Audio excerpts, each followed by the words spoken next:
Bonjour, je suis Klaus Drexel, je suis réalisateur de films pour le cinéma. Et il se trouve qu'au départ, moi je m'étais vraiment destiné à faire que des films de fiction. C'est-à-dire que j'ai commencé à faire plusieurs courts-métrages, et puis en 2008 j'ai fait mon premier long-métrage qui s'appelle Affaires de famille avec André Dussolier et Miu Miu. Mais il se trouve que on m'a proposé, un peu par hasard, en 2012, de faire la mise en scène de la Passion selon saint Matthieu de Bach au Cirque d'hiver de Paris. Et pour moi, c'était une expérience extraordinaire parce que j'ai toujours adoré la musique, surtout la musique de Bach. Et je me souviens qu'en rentrant à pied chez moi après les répétitions, puis les représentations dans ce lieu incroyable qui est le Cirque d'hiver, et puis j'étais encore bercé par la musique divine de Bach. En fait, voilà, je croisais sur les trottoirs des rues de Paris des personnes à la rue, des sans-abri. Et je me suis dit, mais c'est fou parce que ce sont des personnes qui partagent la ville avec nous, mais qu'on ne connaît pas. Et je me suis dit à ce moment-là qu'il fallait peut-être faire un documentaire pour écouter la parole de ces personnes, un film sans analyse, sans commentaire. Et c'est comme ça que j'ai été un peu précipité par hasard dans le monde du documentaire. Et c'est un film qui s'appelle Au bord du monde, qui a été présenté dans la sélection de l'Acide au Festival de Cannes en 2013 et qui est sorti au cinéma en 2014. Et donc c'était pour moi une expérience merveilleuse en fait de rencontrer toutes ces personnes. Mes amis disaient mais ça devait être un tournage assez incroyablement difficile. Et en fait non, c'était vraiment des rencontres pour moi merveilleuses. J'en garde un souvenir extraordinaire et ça m'a transformé à la fois professionnellement puisque je me suis donc mis à faire des documentaires à partir de ce moment-là, mais aussi humainement. Je me suis dit que même pour mes films de fiction, je ne pouvais plus faire du pur divertissement. Il fallait vraiment que mes films racontent quelque chose de l'état du monde. Et donc c'est vrai que maintenant j'ai un film qui sort au cinéma actuellement, un documentaire qui s'appelle Les Vieux. Alors d'où m'est venue l'idée de ce film? C'est vrai qu'au départ mes documentaires traitent donc du sans-abrisme. J'ai fait aussi un film sur les laissés pour compte du rêve américain dans un petit village perdu en Arizona, et un film sur les personnes en situation de prostitution au Bois de Boulogne. Alors là, c'est vrai qu'il ça semblait évident que je fais des films pour donner la parole à des personnes qu'on n'entend pas. Et écoutez, pour le film des vieux, c'est un peu la même chose. C'est-à-dire que j'ai l'impression qu'on parle des personnes âgées en permanence dans le débat public, souvent de manière négative. On trouve que les personnes âgées sont un poids. Il y a le problème des EHPAD, ça coûte cher, on ne sait pas quoi faire de nos vieux. Et la parole des personnes âgées elles-mêmes, on ne l'entend jamais. Et donc, je me suis dit, là aussi, ce sont des personnes qui sont mises en marge de notre société et il faut entendre leurs paroles. Et l'idée de ce film, c'était de parcourir la France et d'aller voir dans toutes les régions des gens d'origines diverses, autant socialement qu'éthiquement, culturellement, et d'écouter leurs paroles et d'en faire un film, une fois de plus, sans analyse, sans commentaire. Et c'était une aventure absolument merveilleuse, puisque on a fait un vrai tour de France avec Sylvain Lézère, mon compagnon de route de toujours, qui fait à chaque fois l'image de mes documentaires. Donc c'était vraiment un beau voyage à travers la France à la rencontre de ces personnes qu'on n'entend pas et qui pourtant disent des choses absolument merveilleuses. Alors quel a été mon meilleur souvenir sur le tournage? Pour moi, c'est absolument impossible de choisir un moment parce que tout ce tournage a été marqué par des rencontres incroyables et bouleversantes, par des personnes qui nous ont ouvert leurs portes qu'on ne connaissait pas avant.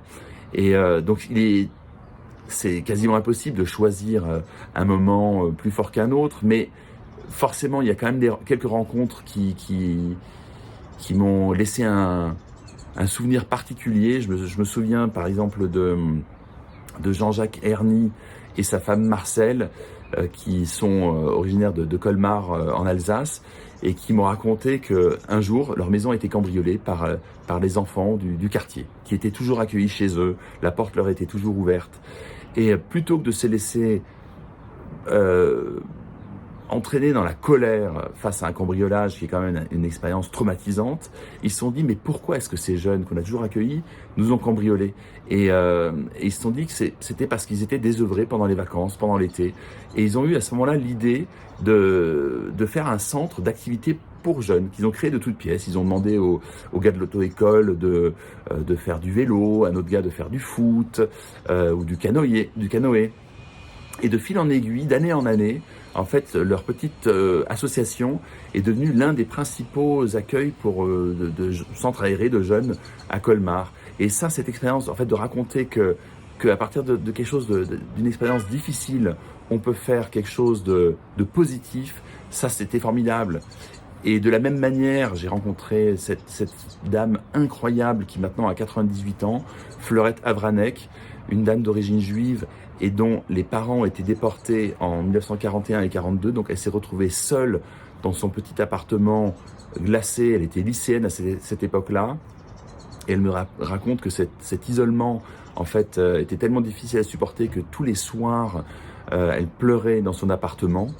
Et que, en revanche, le jour, quand elle était à l'école, c'était elle le pitre de sa classe. Et voilà, ça aussi, c'est un exemple de vie incroyable, je trouve, que quelqu'un qui vit quelque chose d'aussi difficile, qui est marqué dans sa chair, peut amener la lumière à l'autre.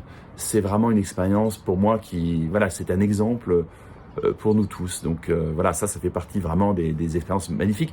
Et j'ai rencontré aussi une institutrice de maternelle, Christiane Lombard, qui, avec des mots incroyablement simples, nous dit des choses tellement profondes sur la vie. Par exemple, elle raconte à un moment que l'uniformité ne fait pas l'unité. Et elle compare l'humanité à un champ de fleurs. Elle dit, imaginez dans ce champ de fleurs, si toutes les fleurs étaient identiques, ça serait vraiment triste. Et donc c'est cette diversité, voilà, c'est la diversité, l'altérité, c'est ça qui est beau. Et elle dit aussi quelque chose de fondamental, je trouve. Elle dit que ce qui est difficile pour les personnes âgées, ce n'est pas la solitude, c'est l'isolement. Et elle fait bien la distinction entre les deux, parce que effectivement, la solitude peut avoir quelque chose de très beau. On peut avoir envie de partir à la montagne. Moi, j'adore la montagne, donc on peut partir en solitaire. Et ça peut être des moments magiques. Mais l'isolement, en fait, c'est ça qui est terrible et qu'il faut absolument combattre. Et il ne faut pas accepter que qui que ce soit dans notre société soit seul et isolé. Moi, si j'ai un rêve par rapport à ce film, c'est qu'il permette de recréer du lien, que ce soit au sein d'une famille, parce que je sais qu'il y a parfois des familles où les petits-enfants ou les arrière-petits-enfants ne parlent plus avec leurs grands-parents ou leurs arrière-grands-parents parce qu'ils n'ont peut-être simplement pas les clés ou ils ont perdu l'habitude d'aller les voir.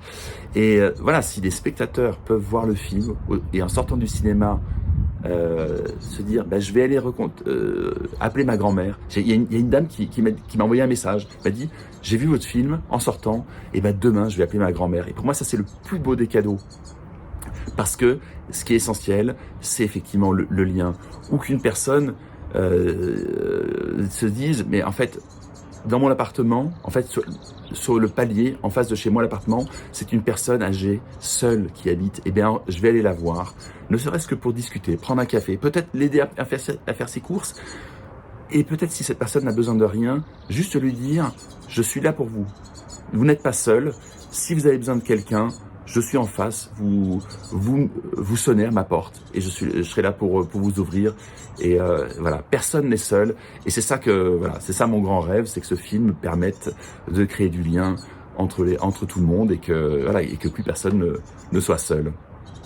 Merci à vous et donc merci à tout ce que vous faites avec Stop à l'isolement, parce que je pense que c'est vraiment la mission essentielle qu'on a en tant que citoyen, c'est de tendre la main à l'autre et de ne laisser jamais personne seul et isolé.